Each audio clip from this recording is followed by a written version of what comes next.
बांधव आधी सगळ्यात पुढे राहणार. आणि याचा तुम्हाला सांगतो उदाहरण देतो.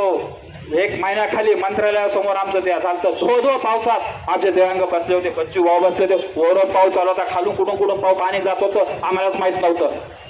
5 तासात आम्ही पाण्यात होतो. 5 तास कशासाठी? दिव्यांगासाठी.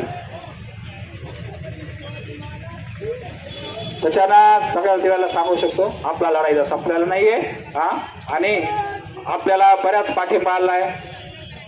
रेणापूर ग्रामपंचायत समिती याचा पण पाठिंबा आलाय, त्याचा मी बच्चूभाऊ खूप धन्यवाद मानतो. दुसरी गोष्ट तुरा ग्रामपंचायत यांचा पण पाठिंबा आलाय, त्याचा पण बच्चूभाऊ खूप मी धन्यवाद मानतो.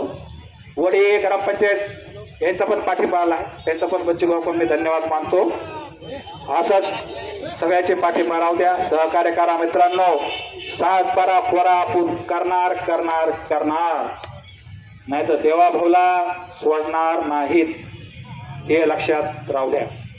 राहू द्या. दाढीवाला मामा तिकडं देवा भाऊची पूजा करू आपण एकदा.